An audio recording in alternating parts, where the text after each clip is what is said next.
When we think about what a parent Googles at 2 o'clock in the morning, is my kid's behavior normal? Is it normal for me to experience this with my child? There's a lot of guidance out there that's often contradictory. There are a lot of headlines that make us anxious about raising children today. I've been a practicing psychologist for about 30 years, and I don't say this lightly. I don't know that I've ever seen a harder time to be a parent. This is not a warning to say, you're getting it all wrong. Like, don't get stressed out about the stress. As professionals in the field, we want people to actually have access to this knowledge all the time and to be able to think, what are some of the ways that I can utilize science to be a better parent, a better caregiver, a better mom, or a better dad? In this class on Masterclass, we want to release some of that stress and release some of that complexity. There's no one right way to be a parent, but with a couple of goals in mind and a couple of strategies, you and your child can have a wonderful time getting to know each other.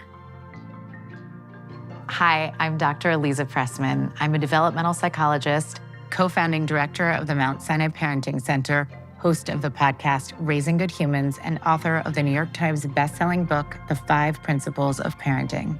I'm Dr. Lisa D'Amour. I'm a clinical psychologist. I've written 3 New York Times bestselling books about raising adolescents. I have a podcast called Ask Lisa, The Psychology of Parenting, about raising tweens and teens. And I authored the Adolescence column for the New York Times. My name is Karali Perez-Edgar. I'm the McCourtney Professor of Child Studies and a Professor of Psychology at Penn State University. I'm Dr. Dave Anderson, and I'm a clinical psychologist at the Child Mind Institute. And this is Masterclass.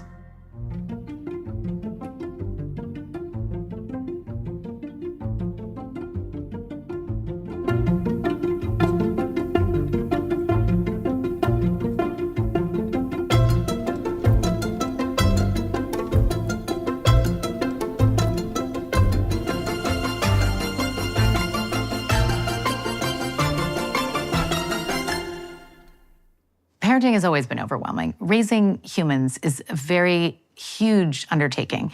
But today, the expectation is that we are supposed to just know what to do. We're supposed to kind of go with our gut. And what if our gut is questioning everything that we're doing? It is unprecedented that the Surgeon General, Dr. Vivek Murthy, put out an advisory for parents because parental stress has gotten so enormous that we need to acknowledge that it's become a health concern. I know as a parent that nothing gets me moving faster than thinking that this means my child's health is on the line. Stress is contagious. Taking care of ourselves as parents builds trust with our kids, and this trust will allow them to feel comfortable coming to us about their problems as they get older. And it will even impact how they relate to us in adulthood. We lend our nervous system to our kids. Children and caregivers are so highly attuned. Scientists can measure increases in cortisol levels in infants when mothers had increases in cortisol levels. So if your stress hormone is up, it also impacts your babies. Parents give off signals to the world, our behavior, our voice, our body language, and those behaviors that are visible are fueled by underlying biological systems. And from the very first days of life, they take that signal in to understand, is this a safe world? Is this a threatening world?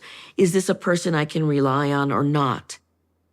If there's one thing I would want parents to take from this class, is that our kids are watching us and paying attention to what we do. And we teach them far more with our behavior than we do with telling them things. To teach your kid how to handle stress well, you're going to want to model exactly how it's done. A parent's mental health and well-being is extremely important to parenting. It is not optional. We have to understand what's shaping our own behavior and our own responses. If we are anxious, if we are feeling unwell, then we're not responding to our children based on their needs. We're responding based on our own needs. So with stress, We're thinking about the events that's happening around us and how we are responding to them and having to deal with the events right in front of us. In anxiety, it's what we think might happen and what we worry about. It's looking at the future. And with trauma, we're dealing with things that happened in the past that still live with us today. So stress is the now, anxiety is the future, and trauma is the past. Good job, Lil. Parenting is creating a social relationship with this other person. And just like in any relationship, we need to take a step back and think about, how do we respond to things? What are the things that make us stressed or make us less than joyful to be around? And we have to work on that. If you're an anxious parent, thinking about ways to deal with your own anxiety so you're not mirroring that into the child. One of the things that research has taught us is that for the vast majority of children, there is no set specific way that we have to interact with them to be sure that they turn out okay, that their anxieties don't take over. For most children, loving, kind, contingent daily interactions are all we need. And that is how we build stronger, more resilient children.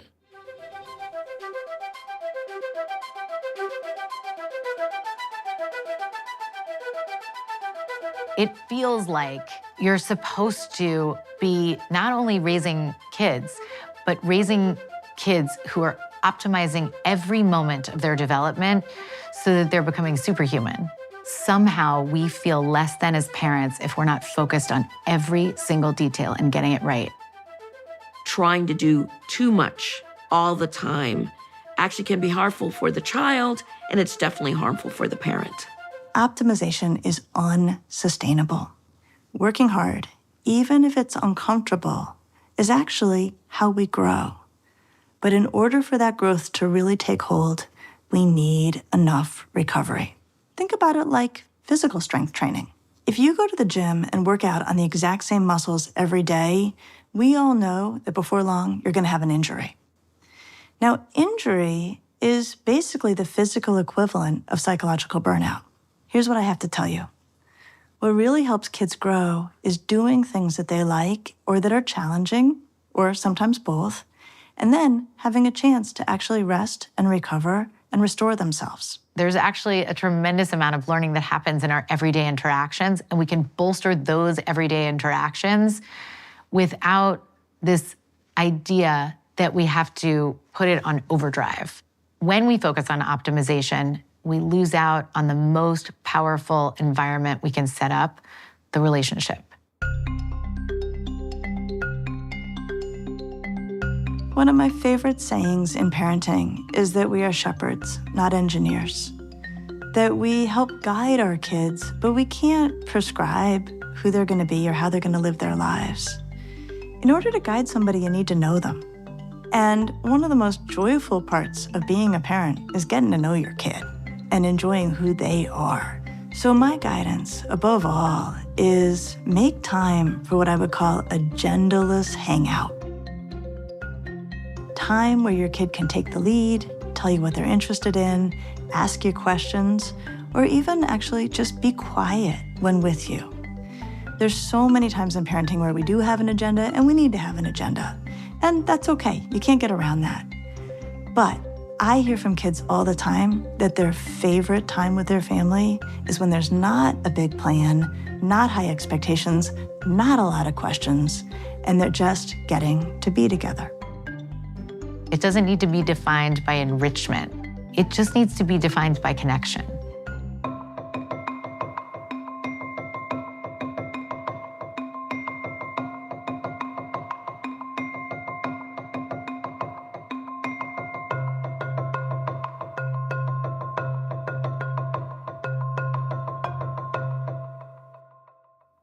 Perfect parenting is the enemy of good parenting. You want to cultivate healthy, connected relationships, and you cannot do that if you're fixated on perfectionism. It eats away at your capacity to take care of yourself and others, and it is highly linked with a number of mental health challenges. So we're increasing our anxiety, we're increasing our rates of depression, we're increasing our substance use or misuse. If you want to learn more about your relationship to perfectionism, see how you rate on the Frost multidimensional scale. Are you extremely concerned about mistakes? Do you have super high personal standards? Do you have the sense your parents expect too much from you? Or are they highly critical? Do you doubt that you're getting things right? Do you have an excessive preference for order? Take a look at this and see if you're modeling some of that behavior, because then you can make adjustments. When we look at the research, girls are more likely than boys to struggle with perfectionism. And when we try to understand why this is true, there are a few things at play. One is that we socialize girls to be more responsive to how adults are feeling about them at any given time.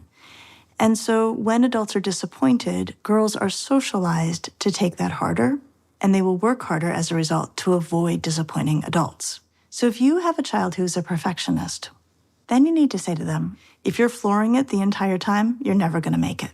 Be efficient with your energy and decide when you need to floor it and when you can coast.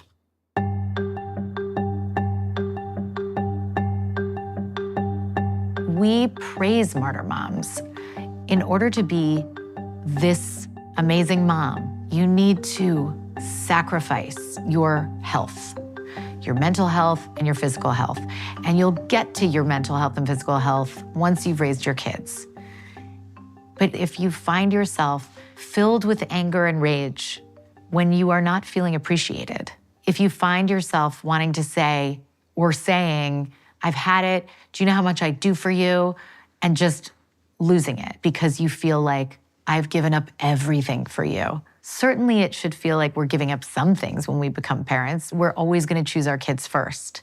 But think about how you can choose your kids and center your kids without teaching them the lesson that you need to disappear so that they don't learn the lesson that they need to disappear. And the other really important message that we need to understand when we're martyr moms is that we're saying to our kids that we don't experience satisfaction, joy, and purpose in the absence of caring for our kids. I don't want our kids to feel pressure to be a certain way in order to give us purpose. So that's a huge motivator to let go of this martyr mom idea.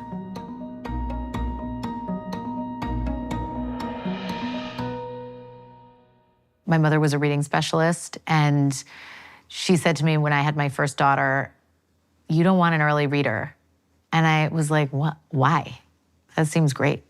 And she said, because early readers, everybody praises them for how amazing they are at reading. And eventually everybody reads. And so now they've lost the thing that they got so much attention for. When you start to get that boost from external praise, you're searching for that for a lifetime. We're not here to say, don't sign your kids up for violin or don't put your kids in a setting that's super competitive. If that's right for your kid and that's right for your family, go for it. What the research tells us is that worthiness is more important than any of those things. So we want to make sure that our kids understand their worthiness is in being who they are, not in any of their achievements. And so if you help your kids understand that who they are is what's interesting to you, whether or not they come to you to talk to you about a video game or a book they're reading, we want to show them that that is interesting to us. Whether or not your kids are accomplishing things that the outside world finds awesome, we have to kind of offset what the messaging is in the rest of the world. So it doesn't mean that you can't have hopes and dreams and goals for your kids. It means that your kids must know that there is a distinction between what they do and who they are, and that you are loving them through all of it.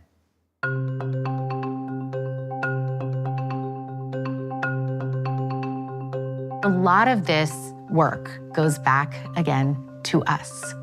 If you don't believe that you are worthy in the absence of your accomplishments, how in the world can your kids truly believe that, even if you say it to them? And so that's our real challenge, is are we expressing in our actions what we're saying with our kids? And so one of the things to do is to pay attention to not just sharing your successes, but sharing the process and sharing the failures. Your mistakes are necessary for your child to grow into a mentally healthy person. Please hear that, because you're going to make mistakes, but the self-compassion part is critical.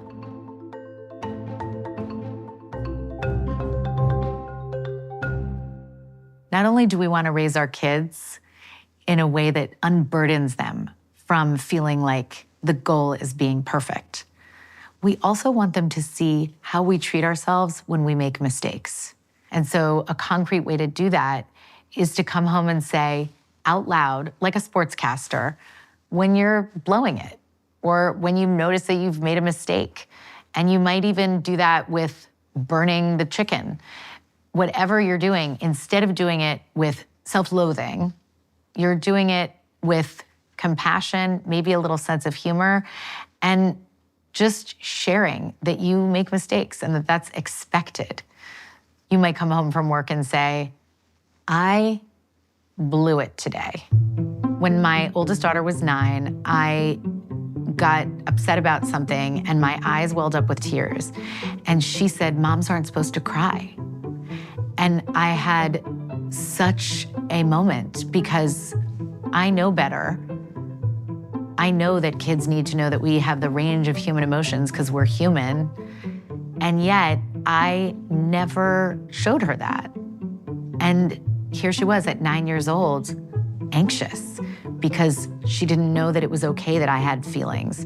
Now, I'm not saying that we're supposed to go to our kids and use them as our friend who's gonna make us feel better. But they can see that we have emotions, that those feelings that come up in us are not dangerous, and that we have appropriate reactions to things because we're human. The good side of perfectionism is striving for excellence. And when we're raising kids, that's something we should try to do because we really care about them and we want to do right by them. The bad side of perfectionism is beating ourselves up when we come up short. So, for example, say that you got mad at your kid in a way that felt uncomfortable for you. So you didn't meet your own standards. It's important to not berate oneself when we make the occasional mistake, both because it's unsustainable for us as parents, and also we don't want to model that for our kids. So go ahead and strive for excellence. I encourage you to do so. But when you run into the occasional hiccup, move on.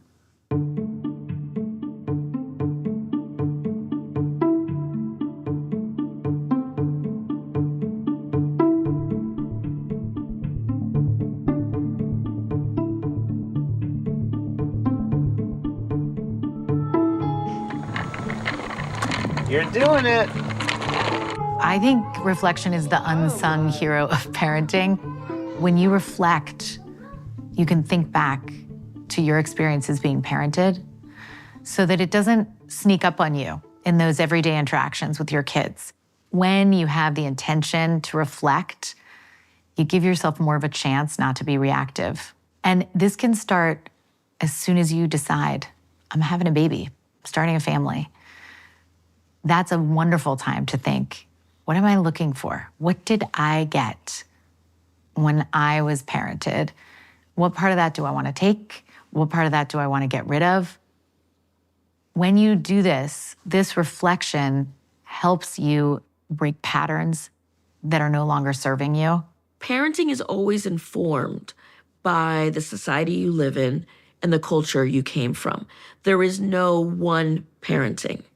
For families who are marginalized or minoritized, who are immigrants, parents of color, we are often balancing our traditional views of what parenting is or should be, what goals we have for our children, in the context of a larger society that may have different rules for what parents should do and different achievements of what's good parenting outcomes or not so good parenting outcomes.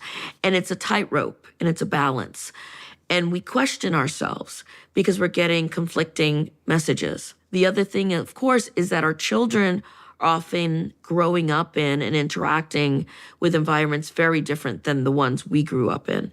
And they're giving us feedback. And kids tend to be very dramatic, and they use words like always, never, everyone.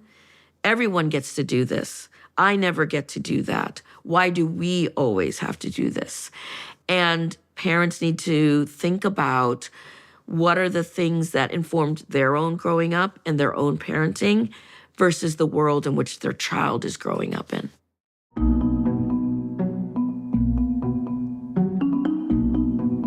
When we see the statistics on parental stress, we often don't understand or don't study and talk about the long-term processes. And we need to find the best ways to reach our goals while allowing ourselves to be healthy and allowing ourselves to enjoy our relationship with our children. In our modern society, parents are often putting a lot of pressure on themselves to create the just right environment for their child.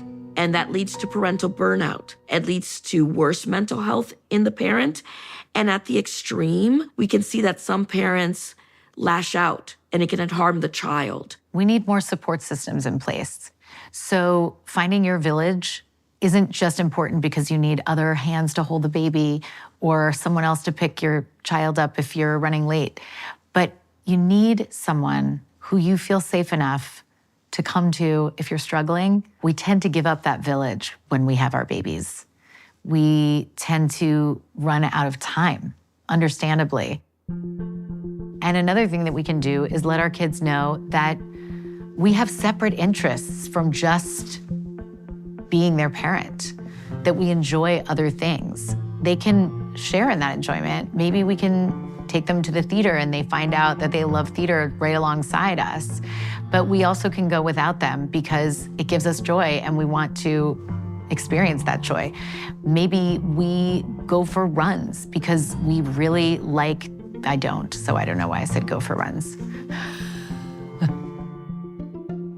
So the idea of taking a 10-minute walk with a friend feels like, I don't have time for this. This is a luxury, but it's not a luxury. It's actually really important. We know from decades and decades of research that relationships are everything. They are the most protective thing in our lives. They are the best way to live a long life. They are the best way to build resilience in kids. In the absence of relationships, we cannot thrive as parents. And when you do not feel alone, you feel so much more empowered to take on this enormous responsibility. It's better for your kids. It's better for them to see you have close relationships. It's better for them to see that you're willing to take time for close connected relationships. You're modeling for your kids that dynamic in friendship, which is going to be so important for them as they grow into developing people. And you arrive more available to them because your cup has been filled.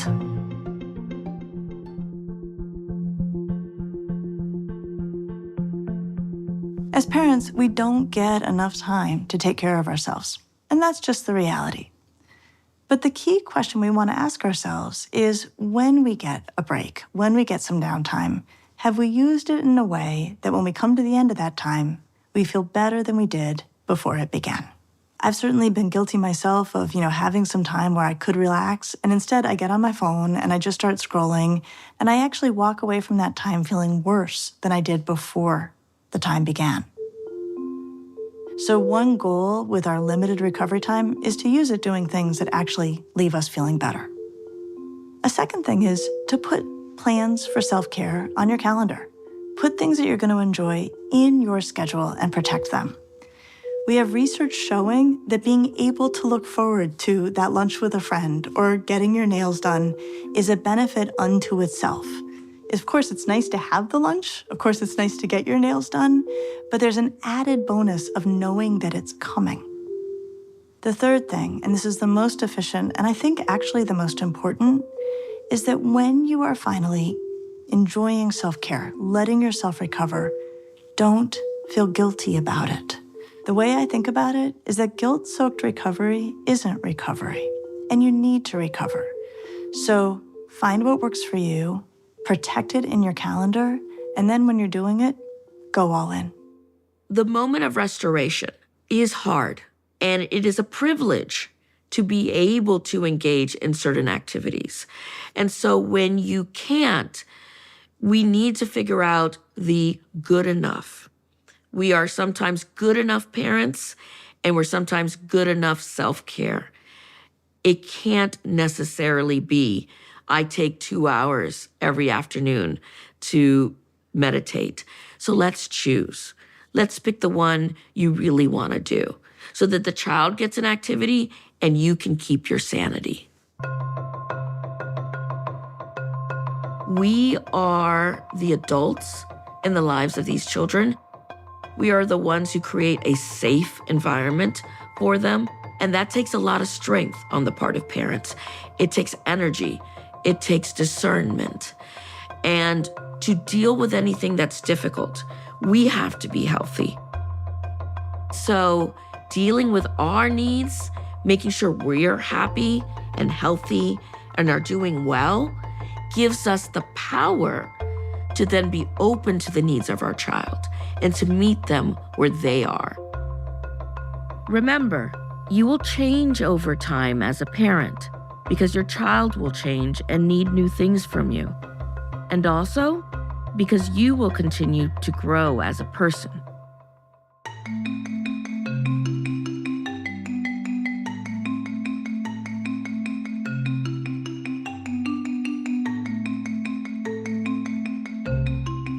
Now that we've talked about ways for you to take better care of yourself, it's time to look at different parenting styles.